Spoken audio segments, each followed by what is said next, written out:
काळजीवाहू मुख्यमंत्री एकनाथ शिंदेंनी केंद्रीय गृहमंत्री अमित शहांसमोर शिवसेनेची भूमिका मांडल्याची सूत्रांची माहिती आहे। एकनाथ शिंदेंच्या पक्षाकडून 12 मंत्रिपदाची अमित शहा यांच्याकडे मागणी करण्यात आली होती।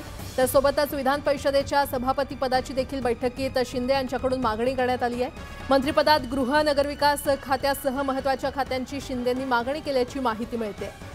पालकमंत्रीपद देताना देखील पक्षाचा योग्य सन्मान राखावा अशी शिंदेंनी अमित शहांना विनंती केल्याची माहिती आहे आणि शिवसेनेच्या उपमुख्यमंत्रीपदाबाबत या बैठकीत कोणताही निर्णय झाला नसल्याची माहिती आहे। दरम्यान महायुती आणि म्हणून शिवसेना सोबत असल्याचा विश्वास एकनाथ शिंदे यांनी अमित शहांना दिल्याची सूत्रांकडून माहिती न्यूज 18 लोकमतला मिळाली आहे आणि या संदर्भात अधिक माहिती देत आहेत आमचे प्रतिनिधी प्रशांत लीला रामदास आपल्यासोबत जोडले गेलेले आहेत। प्रशांत, एकनाथ शिंदे आणि अमित शहांची महत्त्वाची बैठक पार पडली, नेमकं काय काय झालंय, काय अपडेट? महत्त्वाचं म्हणजे बघितलं काल साधारणतः पावणे 2 तास काळजीवाहू मुख्यमंत्री एकनाथ शिंदे, त्यानंतर देवेंद्र फडणवीस, अजित पवार यांच्यासह अमित शहा आणि भारतीय जनता पक्षाचे अध्यक्ष जे.पी. नड्डा यांची एक अत्यंत महत्त्वाची बैठक पार पडली। या बैठकीमध्ये ज्या बाबींचा आपण उल्लेख केला या बाबींसोबतच एक अत्यंत महत्त्वाचं म्हणजे जवळपास भारतीय जनता पक्षाचा नेता हा मुख्यमंत्री होईल, तो चेहरा आहे जो मुख्यमंत्री होईल अशा प्रकारचे संकेत मिळत आहे। आणि सोबतच जर बघितलं काल शिवसेनेच्या वतीने एकनाथ शिंदे यांची ही बैठक आटोपल्यानंतर त्यांनी शिवसेना खासदारांची देखील बैठक घेतली आणि त्या बैठकीमध्ये काय चर्चा झाली याची इत्थंभूत माहिती शिवसेना खासदारांना दिली आणि त्याच्या आधारावरती सामोरापर्यंत जर बघितलं तर शिवसेना एकनाथ शिंदे यांच्याकडून जर बघितलं तर 12 मंत्रिपदाची मागणी अमित शहा यांच्याकडे करण्यात आली आहे। यापूर्वी जर बघितलं जर संख्याबळाच्या आधारावरती जो फॉर्म्युला निश्चित झालेला आहे 25, 10 आणि 7 तर त्याच्यामध्ये वाढ करण्याची मागणी एक प्रकारे एकनाथ शिंदे यांनी केलेली आहे। सोबतच विधान परिषदेच्या सभापती पदाची देखील मागणी केली आहे। त्यामुळे आता आज होणाऱ्या मुंबईच्या बैठकीमध्ये काय होतं हे देखील पाहणं अतिशय महत्त्वाचं असेल। निश्चितच प्रशांत, अपडेट घेत राहू। तुर्तास धन्यवाद या सविस्तर माहितीसाठी।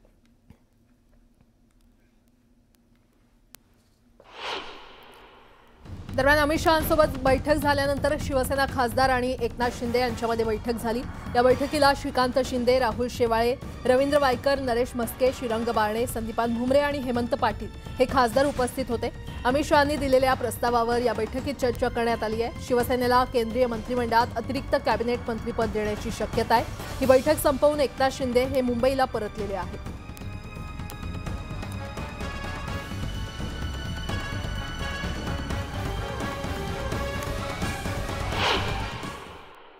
महायुतीची महाबैठक झाली, अतिशय सकारात्मक झाली आणि आता पहिली बैठक झाली। आता पुन्हा उद्या बैठक होईल आणि त्यातून निर्णय होईल महायुतीचा मुख्यमंत्री आणि महायुतीची मंत्रिमंडळ गटित होईल। सरकार स्थापनेवरच चर्चा झालेली आहे, अशी वेगळी काही चर्चा झाली नाही। आमच्यामध्ये पूर्णपणे समन्वय आहे, सकारात्मक आम्ही सगळे आहोत आणि आम्हाला राज्यातल्या जनतेने जे अतिशय क्लिअर कट मॅन्डेट दिलेले आहे त्यांचा आदर आम्ही करतोय आणि लवकरच सरकार स्थापन करू।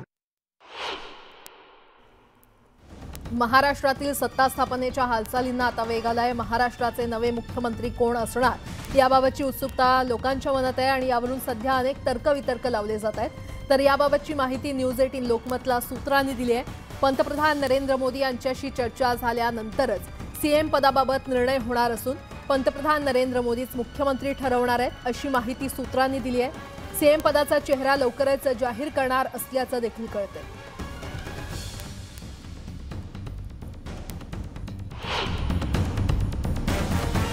तर येत्या 2 डिसेंबरला महायुतीच्या नवीन सरकारचा शपथविधी होण्याची शक्यता आहे अशी माहिती सूत्रांनी दिली आहे। 1 डिसेंबरला महायुतीची एकत्रित बैठक होणार आहे आणि यासाठी भाजपचे 2 निरीक्षक मुंबईत येणार आहेत अशी माहिती देखील न्यूज 18 लोकमतला सूत्रांकडून मिळते। नुकताच महाराष्ट्र विधानसभा निवडणुकीचा निकाल जाहीर झाला आणि आता सरकार बनवण्याआधी सर्वात महत्त्वाची प्रक्रिया म्हणजे गटनेत्याची निवड। भाजप गटनेता कधी निवडणार, दिल्लीतून भाजपचे निरीक्षक कधी येणार या संदर्भात महत्त्वाची माहिती समोर आली आहे। भाजपच्या गटनेत्याची आज निवड होण्याची शक्यता आहे। अमित शहांसोबत झालेल्या बैठकीनंतर हा निर्णय घेण्यात आलाय अशी माहिती सूत्रांनी दिली आहे।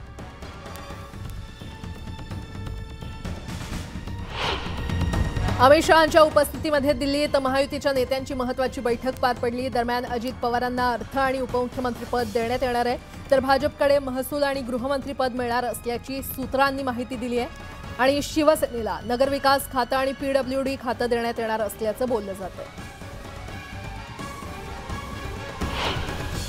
दरम्यान राज्यातल्या सत्ता स्थापनेच्या पार्श्वभूमीवर दिल्ली कॅबिनेटमध्ये देखील काही नवीन चेहऱ्यांना संधी मिळण्याची शक्यता आहे। राष्ट्रवादी आणि शिवसेनेला केंद्रात प्रत्येकी एक मंत्रिपद मिळण्याची शक्यता आहे। सूत्रांकडून न्यूज 18 लोकमतला ही महत्त्वाची माहिती मिळते।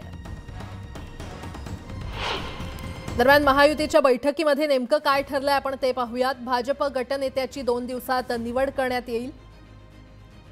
महसूल आणि गृह खातं हे भाजपकडे राहील, तर अजित पवारांना उपमुख्यमंत्रीपद आणि अर्थ खातं दिलं जाईल अशी देखील चर्चा या बैठकीमध्ये झाली आहे। एकनाथ शिंदेंचा सन्मान राखला जाईल आणि शिंदेंच्या शिवसेनेला नगरविकास खातं पीडब्ल्यूडी खातं हे देखील मिळणार असल्याचं कळतंय।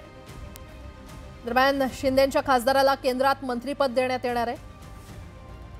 राष्ट्रवादीच्या प्रफुल्ल पटेलांना देखील केंद्रीय मंत्रिपद मिळणार असल्याचं कळतंय आणि मंत्रिमंडळात ओबीसींना प्रतिनिधित्व मिळेल अशी देखील चर्चा या बैठकीत करण्यात आली आहे।